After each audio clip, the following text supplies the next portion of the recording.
듣기만 해도 건강해지는 느낌, 치료하는 라디오입니다. 청취자 여러분, 오늘 아침 건강은 어떠신가요? 요즘처럼 일교차가 큰 날씨에는 특히 건강관리에 더 신경 쓰셔야겠습니다. 오늘 이 시간에는요, 많은 분들이 걱정하시는 치매에 대한 깊이 있는 정보를 전해주실 메디컬 전문 기자님과 함께합니다. 안녕하세요. 신아람입니다. 네, 오늘 시작하기 전에 저희가 청취자 사연을 하나 받았는데요. 60대 여성 청취자분이신데 요즘 부쩍 깜빡하는 일이 잦아졌어요. 물건 어디 뒀는지 잊고 아는 사람 이름도 바로 안 떠오르고요. 이게 그냥 건망증인지 혹시 치매 초기 증상은 아닌지 걱정됩니다. 저 같은 경우는 어떻게 해야 할까요? 이런 고민을 보내주셨어요. 네. 정말 많은 분들이 공감하실 만한 그런 걱정이신 것 같아요. 그렇죠. 그래서 오늘 저희가 바로 이 청취자분의 고민처럼 이 건망증과 치매는 뭐가 다른지, 또 집에서 간단히 해볼 수 있는 자가진단법은 없는지, 그리고 병원에서는 어떤 검사를 하고 또 최신 진단 기술은 어디까지 왔는지 이런 것들을 좀 자세히 알아보려고 합니다. 네. 좋은 주제인 것 같습니다. 오늘 이 시간을 통해서 궁금증이 좀 풀리셨으면 좋겠네요. 네. 그럼 먼저 가장 기본적으로 치매가 정확히 뭔지부터 짚고 가야 할 것 같아요. 이게 특정 병 이름이 아니라면서요? 네, 맞습니다. 흔히들 치매하면 바로 알츠하이머병을 떠올리시는데 엄밀히 말하면 치매는 하나의 증후군입니다. 증후군요. 네. 그러니까 정상적으로 생활하시던 분이 후천적으로 기억력이나 언어 능력, 판단력 같은 여러 가지 인지 기능이 떨어져서요. 일상생활에 상당한 지장을 받는 그런 상태를 통칭하는 말입니다. 그러니까 여러 원인으로 나타나는 결과적인 상태다. 이런 말씀이시군요. 그렇죠. 열이 나는 증상의 원인이 감기일 수도 있고 폐렴일 수도 있듯이 치매라는 증상 묶음도 다양한 원인 질환 때문에 생길 수 있다는 겁니다. 그럼 그 원인 질환 중에 가장 흔한 게 알츠하이머병인 거군요. 자료 보니까 거의 절반 이상을 차지한다고 하던데요. 네, 맞습니다. 전체 치매 원인의 한 50%에서 60% 정도가 알츠하이머병 때문입니다. 이건 이제 아밀로이드 베타나 타우 같은 좀 비정상적인 단백질이 뇌에 자꾸 쌓이면서 신경세포가 서서히 죽어가는 대표적인 퇴행성 뇌질환이죠. 뇌에 단백질이 쌓인다고요? 네, 그래서 결국 뇌가 전반적으로 쪼그라드는 그런 뇌 위축 현상도 같이 나타나게 됩니다. 그렇군요. 그럼 알츠하이머병 증상은 어떻게 진행되나요? 초기에는 기억력 문제가 좀 두드러진다고 하던데요. 네, 맞아요. 초기에는 주로 우리 기억을 저장하는 그 해마라는 부위가 먼저 손상되기 때문에 방금 있었던 일이나 나눴던 대화 내용을 잘 기억 못하는 증상이 먼저 나타납니다. 최근 기억부터 사라지는 거군요. 그렇죠. 그런데 병이 더 진행되면 이제 다른 뇌 영역까지 영향을 받아서 언어 능력, 이를테면 단어가 잘 안 떠오르거나 남의 말을 이해하기 어렵다거나 또 판단력 저하, 상황에 맞지 않는 결정을 한다든지 길 찾기가 어려워지는 시공간 능력 저하, 이런 다른 인지 기능들도 같이 떨어지게 됩니다. 그럼 점점 일상생활이 힘들어지겠네요. 네, 처음에는 돈 관리나 집안일처럼 좀 복잡한 활동부터 어려움을 느끼시다가 나중에는 식사하고 옷 입고 씻고 하는 기본적인 활동까지도 도움이 필요하게 될 수 있습니다. 이게 인지 기능 문제 말고도 정신 행동 증상이라는 것도 있다면서요. 성격이 변하거나 우울해지거나. 네. 굉장히 중요한 부분인데요. 사실 인지기능 저하 못지않게 환자분이나 가족분들을 힘들게 하는 게 바로 이 증상들입니다. 이전에는 온화하셨던 분이 갑자기 쉽게 짜증을 내거나 공격적으로 변하기도 하고 반대로 굉장히 무기력해지거나 우울감에 빠지기도 하고요. 망상 같은 것도 생길 수 있나요? 네. 누군가 자기 물건을 훔쳐갔다고 계속 의심하는 도둑망상이라든지 헛것을 보거나 듣는 환각, 환청 증상도 나타날 수 있습니다. 또 밤에 잠 못 이루고 불안해하거나 집 밖을 배회하는 그런 행동 변화도 흔하게 나타나고요. 와, 정말 옆에서 지켜보는 가족들도 너무 힘들겠어요. 그렇죠. 그래서 이런 증상들도 치매의 일부라는 걸 이해하고 전문가와 꼭 상의해서 관리하는 게 중요합니다. 네, 그럼 어떤 분들이 치매에 걸릴 위험이 더 높은 건가요? 위험 요인들이 좀 있을 것 같은데요. 일단 가장 중요한 건 나이입니다. 어쩔 수 없는 부분이지만 65세 이후로 나이가 많아질수록 발병 위험이 크게 증가합니다. 유전적인 요인도 있다고 들었어요. 네, 유전 요인도 무시할 순 없는데요. 특히 아포지단백 E4, 줄여서 아포이포라고 부르는 유전자형이 관련이 깊습니다. 연구마다 조금씩 차이는 있지만 이 유전자형을 하나 가지면 2배에서 4배, 두 개 다 가지면 10배 이상까지도 알츠하이머병 위험이 높아진다고 보고되고 있어요. 10배 이상이요? 와, 그럼 그 유전자 있으면 무조건 걸리는 건가요? 그건 아닙니다. 어디까지나 위험도가 높아진다는 의미이지 이 유전자가 있다고 해서 반드시 치매에 걸리는 건 아니에요. 네, 다행이네요. 그럼 나이나 유전처럼 바꿀 수 없는 거 말고 우리가 좀 노력해서 관리할 수 있는 요인들은 없을까요? 물론 있습니다. 오히려 이게 더 중요할 수 있는데요. 여러 자료들을 종합해보면 중년기에 혈압, 비만, 당뇨 관리 잘하는 게 중요하고요. 또 난청이나 머리를 다쳤던 경험도 위험을 높일 수 있습니다. 노년기에는요? 노년기에는 흡연, 그리고 운동 부족, 또 사회적으로 좀 고립되는 거, 우울증 앓았던 경험, 이런 것들이 관련이 있습니다. 그리고 교육 수준이 낮은 것도 위험 요인 중 하나로 꼽히고요. 결국 건강한 생활 습관이 중요하다는 얘기네요. 맞습니다. 중요한 건 이런 위험 요인들 상당수가 생활 습관 개선으로 충분히 관리가 가능하다는 거죠. 아까 다양한 원인이 있다고 하셨는데 혹시 술도 치매랑 관련이 있나요? 네, 아주 밀접한 관련이 있습니다. 특히 알코올성 치매라고 해서 전체 치매의 약 10% 정도를 차지하는데요. 결코 적은 수치가 아니죠. 10%나요? 네, 과도한 음주가 반복되면 뇌세포가 직접 손상되고 뇌가 쪼그라들면서 치매 증상이 나타날 수 있습니다. 특징적으로 필름 끊기는 현상, 블랙아웃이라고 하죠. 이게 잦아지고 또 충동 조절을 담당하는 전두엽 기능이 떨어지면서 갑자기 폭력적으로 변하거나 충동적인 성격 변화가 나타나기도 합니다. 술 때문에 성격이 변하는 것도 치매 증상일 수 있군요. 그렇죠.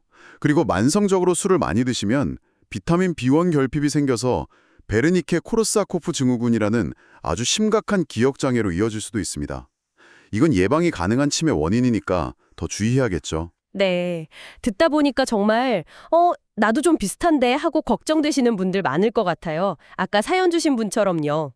그래서 이 자가진단법이 중요할 것 같은데 우선 그냥 건망증이랑 치매 초기는 어떻게 다른 건가요? 네, 그게 가장 궁금해하시는 부분인데요. 건망증은 보통 어떤 경험의 세부 사항, 예를 들어 사람 이름이라든지 물건 둔 장소 같은 걸 잠깐 잊는 거예요. 그래서 누가 옆에서 힌트를 주면 맞다 하고 기억해내는 경우가 많죠. 일상생활에 큰 지장도 없고요. 네네. 근데 치매 초기에는 그 경험 자체를 통째로 잊어버리는 경우가 많습니다. 약속이 있었다는 사실 자체, 혹은 어제 나눴던 대화 내용 전체를 기억 못하는 거죠. 그리고 힌트를 줘도 잘 기억을 못해요. 힌트를 줘도 기억을 못한다. 네, 그리고 이런 기억력 문제가 점점 심해져서 일상생활에 영향을 미치기 시작한다는 게 중요한 차이점입니다. 좀 더 구체적으로 체크해볼 만한 방법은 없을까요? 테스트 같은 거요? 네, 몇 가지 간단한 방법들이 있는데요. 예를 들어 1분 기억력 테스트라는 게 있어요. 1분 동안 특정 자음, 기억이면 기억으로 시작하는 단어를 최대한 많이 말해보는 겁니다. 60세 미만 고졸 이상 기준으로 1분에 20개 이상 말하면 정상 범위고 만약 10개도 채 못 말한다면 인지기능 저하를 좀 의심해 볼 수 있습니다. 1분 동안 단어 말하기. 재밌네요. 또 다른 건요? 일상생활 변화를 체크하는 리스트도 있습니다. 예를 들면 최근에 있었던 일을 기억 못해서 업무나 일상에 지장을 주는지, 전에는 잘 쓰던 단어가 갑자기 생각 안 나는지, 오늘이 며칠인지 여기가 어딘지 헷갈리는지 이런 10가지 정도 항목을 보면서 스스로 점검해 보는 거죠. 보호자가 환자를 보고 체크하는 질문지도 있다면서요. KDSQC라고. 네, 맞아요. KDSQC는 보호자가 환자의 변화를 관찰해서 답하는 방식인데요. 요일을 잘 모르시는지, 물건 둔 곳을 못 찾으시는지, 했던 질문을 자꾸 반복하시는지, 성격이 변했는지, 계산 능력이 떨어졌는지 이런 15개 질문으로 구성되어 있습니다.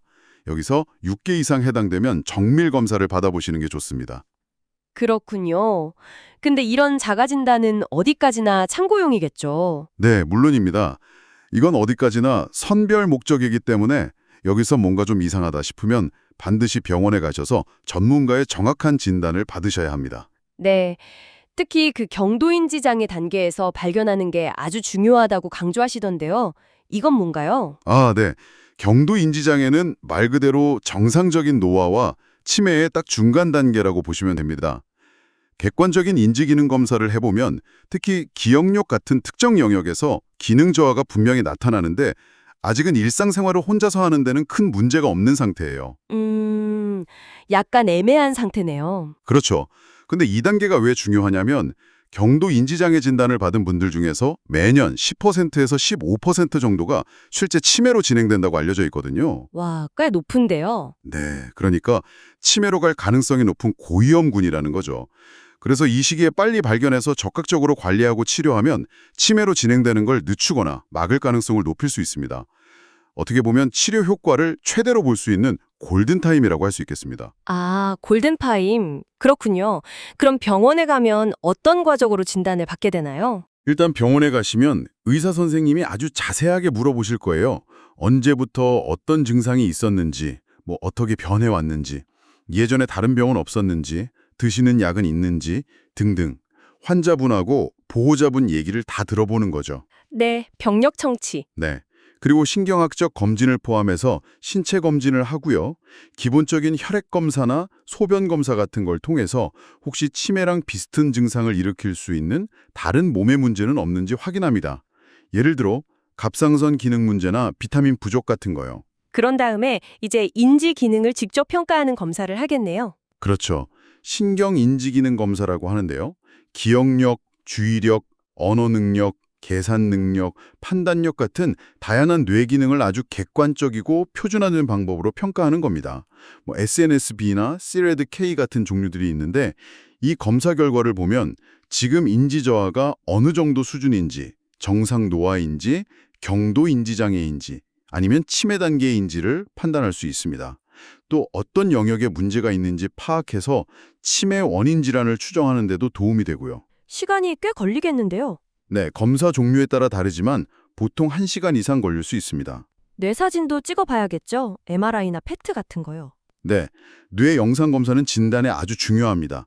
뇌 MRI를 찍으면 뇌가 얼마나 위축됐는지, 특히 기억 중추인 해마 부위는 어떤지, 또 뇌혈관 문제나 뇌종양, 수두증 같이 치료 관련한 다른 원인은 없는지 이런 뇌의 구조적인 문제를 확인할 수 있습니다. 아밀로이드 패티는 뭔가요? 아밀로이드 PET-CT는 아까 말씀드린 알츠하이머병의 원인 물질, 그 아밀로이드 단백질이 뇌에 얼마나 쌓여 있는지 직접 눈으로 보는 검사입니다. 이건 증상이 나타나기 아주 초기나 심지어 증상이 없을 때도 아밀로이드 침착 여부를 알 수 있어서 알츠하이머병 조기 진단에 굉장히 유용하게 쓰이고 있습니다. 그렇군요. 그런데 요즘에는 더 간편한 방법들도 개발되고 있다면서요? 피 한 방울이나 목소리만으로도 진단할 수 있다고요? 네, 맞습니다. 이게 지금 진단 분야에서 가장 뜨거운 연구 분야 중 하나인데요. 혈액 검사의 경우에는 뇌 속에 있는 특정 단백질, 예를 들면 타우 단백질 같은 것들의 변화를 혈액에서 측정해서 알츠하이머병 상태를 예측하려는 시도입니다. 최근에는 90% 넘는 정확도로 알츠하이머병을 진단했다는 연구 결과들도 나오고 있어요. 와, 피 검사만으로 90%요? 대단한데요? 네, 물론 아직은 기존 검사들을 보조하는 역할이고 주로 이미 증상이 있는 환자분들 대상으로 연구가 진행되고 있지만 앞으로 그 레켐비 같은 초기 알츠하이머병 치료제를 쓸지 말지 결정하는 데도 중요한 역할을 할 걸로 기대하고 있습니다. 목소리 분석은 어떻게 하는 건가요? 그것도 신기한데요? 치매가 진행되면 뇌에서 언어를 처리하는 능력에도 변화가 생기거든요. 그러면서 목소리에도 아주 미세한 변화들이 나타날 수 있습니다. 예를 들면 말하는 속도가 좀 느려진다거나 말 중간에 자꾸 멈춘다거나 발음이 약간 불분명해진다거나 목소리 톤이나 리듬이 단조로워진다거나 하는 특징들이요. 아, 그런 미세한 변화를 기계가 잡아내는 거군요. 그렇죠. 인공지능 특히 딥러닝 기술을 이용해서 이런 목소리의 음향적인 특징들을 분석해서 패턴을 찾아내는 겁니다. 아까 그 자료 중에 SNU 연구처럼 인지검사할 때 목소리를 녹음해서 분석했더니 90% 이상 정확도로 치매 환자랑 정상인을 구분했다는 결과도 있었죠. 특히 100 빼기 7 같은 계산 문제할 때 반응 속도나 패턴 차이가 컸다고 해요. 와, 정말 신기하네요. 혈액 검사나 목소리 분석이 상용화되면 검사 받기가 훨씬 쉬워지겠어요. 비용도 그렇고요. 네, 맞습니다. 일단 몸에 해가 없고 검사 자체가 간편하고 비용도 저렴하다는 큰 장점이 있죠. 특히 목소리 분석은 스마트폰 앱 같은 걸로 집에서 원격으로도 가능해질 수 있으니까요. 병원 가기 어려운 분들한테는 정말 획기적인 방법이 될 수 있습니다. 네, 기술이 더 발전하면 좋겠네요. 물론 아직은 더 연구가 필요하고 보조적인 수단이지만 앞으로 치매를 더 일찍 발견하고 관리하는 데 큰 도움이 될 거라고 기대합니다. 네, 이렇게 진단 기술은 발전하고 있지만 결국 아직 치매를 완전히 낫게 하는 치료법은 없는 거잖아요. 그게 참 안타까운데요. 네, 현재로서는 그렇습니다. 완치는 어렵죠. 하지만 그렇다고 치료를 포기하면 안 됩니다. 조기에 진단받고 적절한 치료와 관리를 시작하면 병이 나빠지는 속도를 늦출 수 있고요.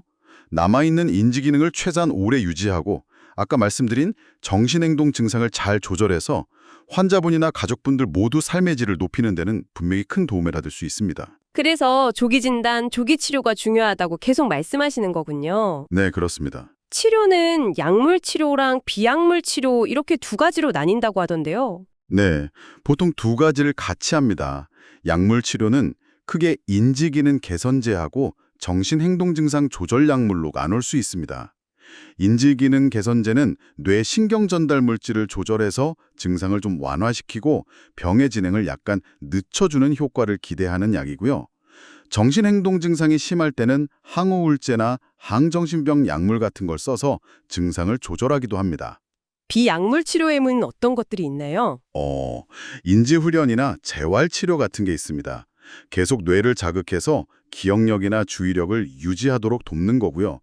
규칙적인 운동도 뇌 건강에 아주 중요합니다. 그리고 음악치료, 미술치료, 원예치료처럼 정서적 안정과 인지자극에 도움을 주는 활동들도 있고요. 옛날 일들을 떠올리면서 이야기 나누면 회상요법도 좋습니다. 또 환자분이 좀 편안하고 안전하게 느낄 수 있게 생활 환경을 바꿔주고 규칙적인 생활 습관을 갖도록 돕는 것도 다 비약물 치료에 포함됩니다. 네, 정말 다양한 방법들이 있네요. 마지막으로 예방에 대해서 좀 여쭤보고 싶은데요. 아예 안 걸릴 수는 없겠지만 그래도 위험을 줄일 수 있는 방법이 있겠죠. 네, 그럼요. 치매는 어느 정도 예방 노력이 가능한 병입니다. 치매 예방 수칙 333 이런 거 들어보셨죠? 네, 들어본 것 같아요. 삼관, 삼금, 삼행. 맞습니다. 3권은 즐겨야 할 것 3가지, 규칙적인 운동, 건강한 식사, 꾸준한 독서나 글쓰기 같은 두뇌 활동이고요. 3금은 피해야 할 것 3가지, 술 줄이고 담배 끊고 머리 다치지 않게 조심하는 거고요. 마지막 3행은 챙겨야 할 것 3가지, 정기적으로 건강검진 받아서 혈압, 혈당, 콜레스테롤 관리하고 사람들과 자주 만나서 소통하고 그리고 치매 조기검진을 받는 겁니다. 결국 건강하게 살고 사람들 만나고 정기검진 잘 받는 거네요. 네, 핵심은 건강한 생활 습관 유지하고 아까 말한 고혈압, 당뇨, 비만 같은 위험 요인들 잘 관리하고 또 사회적으로 활발하게 활동하는 겁니다. 이게 최선의 예방책이라고 할 수 있겠습니다. 네, 오늘 정말 치매에 대해서 많은 걸 알게 된 시간이었습니다. 막연하게 불안해하기보다는 치매가 정확히 무엇인지, 어떻게 진단하고 관리하고 또 예방하려면 뭘 해야 하는지 구체적으로 알게 된 것 같아요. 역시 핵심은 조기 발견과 꾸준한 관리, 그리고 건강한 생활 습관인 것 같습니다. 특히 피나 목소리로 진단하는 새로운 기술들이 빨리 발전해서 더 많은 분들이 도움을 받으면 좋겠다는 생각도 드네요. 네, 오늘 다룬 이야기들이 청취자 여러분의 걱정을 조금이나마 덜어드리고 앞으로 건강 관리하시는데 실질적인 도움이 되었으면 좋겠습니다. 근데 여기서 한 가지 더 생각해 볼 만한 점이 있는 것 같아요. 만약 오늘 얘기 나눈 것처럼 정말 목소리나 피 한 방울로 치매 위험을 아주 일찍 증상이 나타나기 훨씬 전부터 알 수 있게 된다면요. 과연 우리의 노년 준비는 어떻게 달라져야 할까요? 단순히 병을 관리하는 차원을 넘어서 좀 더 건강하고 활기찬 노년을 미리 계획하고 만들어가는 방법에 대해서도 한 번쯤 고민해보는 계기가 되었으면 합니다. 네, 정말 의미 있는 질문인 것 같습니다. 오늘 저희가 준비한 내용은 여기까지입니다. 건강한 내일을 위한 정보, 치료하는 라디오였습니다. 다음 주에도 유익한 건강 정보로 찾아뵙겠습니다. 청취자 여러분, 건강한 한 주 보내시기 바랍니다.